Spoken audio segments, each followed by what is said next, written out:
उमेदवार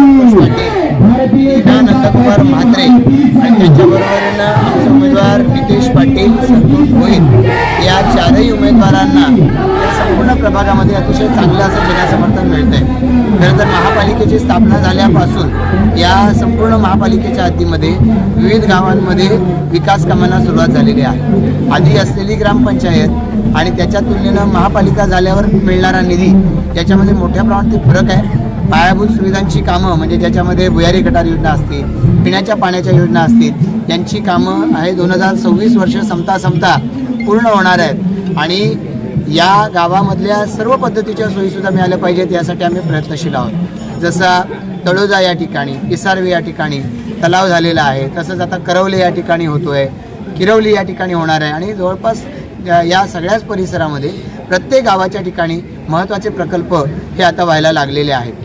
खूप मोठ्या प्रमाणावरती महापालिकेच्या माध्यमातून वैद्यकीय केंद्र सुरू झालेली आहेत आणि या वैद्यकीय केंद्रातून रोजच्या रोज त्या ठिकाणी 100-200 पेशंट त्या ठिकाणी जातात। अगदी गरीबातल्या गरीब माणसाला औषधोपचाराची सुविधा, डॉक्टरांच्या सल्ल्याची सुविधा ही त्या ठिकाणी महापालिकेच्या माध्यमातून उपलब्ध होते आणि येणाऱ्या कालावधीमध्ये मग पिण्याचं पाणी असेल, या सगळ्या पायाभूत सुविधा मिळत आहेत।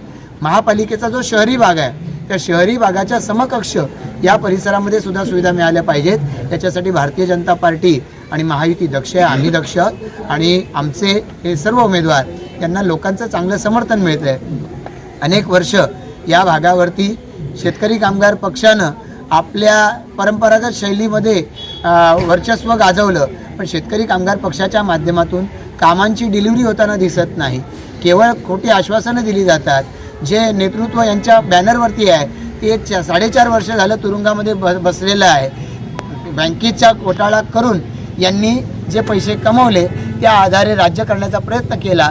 आता हळूहळू यांचे कार्यकर्ते यांच्यापासून दूर व्हायला लागले, मतदार आधीच दूर झालेला होता आणि या निवडणुकीच्या माध्यमातून या सर्व प्रभाग क्रमांक 1, 2, 3 या तिन्ही वॉर्डांमध्ये भारतीय जनता पार्टी महायुतीचं वर्चस्व आहे हा इथला मतदार सिद्ध करणार आहे। विरोधकांना दिबा पाटील साहेबांचं नाव घ्यायचा अधिकारच नाही का ज्यावेळेला इथला प्रकल्पग्रस्त भारतीय जनता पार्टीचे पदाधिकारी कार्यकर्ते कोविडचा कालावधी असताना देखील अंगावरती केसेस घेऊन वेगवेगळी आंदोलनं केलेली आहेत, कुठं होते होय?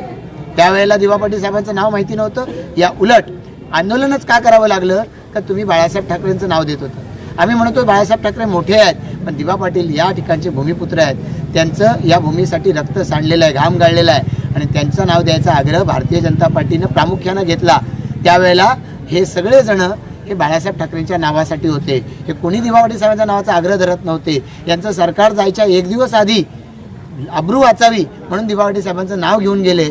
त्या ठरावाला त्यांच्याकडे बहुमत नव्हतं, पण भाजप सत्तेत आली तर ठराव नुसता नाही घेतला, बहुमतानं एकमतानं विधानसभेत विधान परिषदेमध्ये तो ठराव पास केला आणि राज्य सरकारनं केंद्र सरकारकडे पाठवला आहे। आज पुण्याचा विमानतळ, औरंगाबाद संभाजीनगरचा विमानतळ असे विमानतळ आहेत, यांचीसुद्धा नावं छत्रपती संभाजी महाराज, संत तुकाराम महाराज यांची नावंसुद्धा हे द्यायचं पेंडिंग आहे। विमानतळ सुरू आहे आणि त्यामुळे या विमानतळाच्या बाबतीमध्ये मुख्यमंत्र्यांनी वारंवार सुतोवाच केलेला आहे की आज जे नवी मुंबई आंतरराष्ट्रीय विमानतळ असं नाव आहे, हे नाव आता लोकनेते दिबा पाटील नवी मुंबई आंतरराष्ट्रीय विमानतळ असा त्याचा नामविस्तार होणार। मुख्यमंत्र्यांनी या ठिकाणी शब्द दिला आहे आणि तो शब्द ते निश्चित पूर्ण करतील। भाजप जो शब्द देते तो पुरा करते। भाजपचे विरोधक आज त्यांच्या हातातून ती संधी तेव्हा गेली होती, आज विरोधात आहे आणि अजून नाव लागत नाही म्हणून या ठिकाणी ठयठयाट करतायत, पण यांच्यामध्ये नीतिमत्ता नाही, अन्यथा यांनी सगळ्यात आधी ते नाव दिलं असतं। काही ठिकाणी बिघाडी झाल्याचा फायदा आम्हाला होईल याची आम्ही वाट पाहत नाही। केलेल्या कामाच्या आधारावर आम्ही लोकांकडे जातोय। आमचे उमेदवार हे त्या गावामध्ये गेल्या 8 वर्षामध्ये सातत्यानं काम करत राहिलेले आहेत। आमचे सन्माननीय विनोद पाटीलजी घोटचे आहेत, मागच्या वेळेला त्यांनी या ठिकाणी उमेदवारी लढवली होती, यावेळेला त्यांनी उमेदवारी घेतली नाही, पण पक्षाच्या कार्यकर्त्यांबरोबर खांद्याला खांदा लावून ते या ठिकाणी काम करतायत। ही भारतीय जनता पार्टीची आमची ताकद आहे आणि त्यामुळेच या ठिकाणी एक दिलानं एकजुटीनं सर्व उमेदवार जात आहेत। त्यांचे उमेदवार एक मत मागायच्या पाठी लागलेले आहेत। जनतेला याचं लक्षात आलं आहे आणि त्यामुळे हे स्वतःचा स्वार्थ बघतात। यांना या महापालिकेतून लोकांची सेवा करण्याशी काही घेणं देणं नाही हे लोकांना कळलं आहे. ग्रामीण भागाला जे या ठिकाणी एका अर्थानं कुठेतरी फसवण्याचा प्रयत्न करत होते त्यांची आता चेहरा त्यांचा जनतेच्या पुढे उघड झाला. ग्रामीण भागामधली जनता मग ते आमच्या महाराष्ट्र सरकारनं दिलेली लाडकी बहीण योजना असेल, आम्ही या ठिकाणी मी स्वतः खनिकर्म निधीमधून शिलाई मशीन घरघंटी या जास्तीत जास्त द्यायचा प्रयत्न केला आहे. जिथं नाही देता आल्या त्याही आता पुढच्या कालावधीमध्ये देणार आहोत. केंद्र सरकारच्या राज्य सरकारच्या योजना या काही शेका पक्षाने दिलेल्या नाहीत, त्या भाजप सरकारच्या भाजप महायुतीच्या माध्यमातून आल्यात.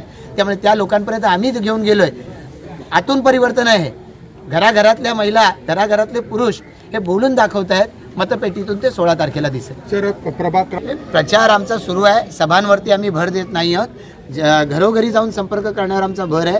तरुण वर्ग आमच्या सोबत आहे. महिला वर्ग या लाडकी बहीण योजना असेल किंवा केंद्र सरकार राज्य सरकारच्या योजनांमुळं या ठिकाणी भाजपच्या पाठी आहे. आता या सगळ्यांच्या आधारावरती ही निवडणूक आम्ही पुढे घेऊन जाणार. सर, बिनविरोध निवडणुका ज्या झाल्या, बिनविरोध नगरसेवक काय निवडून आले त्यावर बरीच टीका केली जाते, तर आपलं काय म्हणणं आहे? बिनविरोध जे निवडून आलेले आहेत नगरसेवक, मी त्यांचं अभिनंदन करतो. त्यांच्या विरोधामध्ये जे उभे केले होते ते ज्यांनी उभे केले होते तुम्ही त्यांना प्रश्न विचारला पाहिजे, असे उमेदवार का दिले? एका वार्डातला उमेदवार दुसऱ्या वार्डातला तिसऱ्या वार्डात ते फॉर्म भरायला जाताना त्यांना असं चार जण कर्फ्यू लागल्यासारखे गेले. आता हे गेले आणि आमची मिरवणूक त्यांनी पाहिली आहे. त्यांना कळलं की बाबा इथं निभाव लागणार नाही. या शेतकरी कामगार पक्षाची नीतीच राहिली. कर्नाळा बँक उगाच नाही बुडालेली. बँकेचं कर्ज खोटी कर्ज दाखवलीत तशी अनेक कार्यकर्त्यांच्या डोक्यावर कर्ज आहेत. राहा निवडणुकीला उभा तुला कर्ज देतो. आता या लोकांना कर्ज देतो असं सांगितलं, ते घाबरून गेले.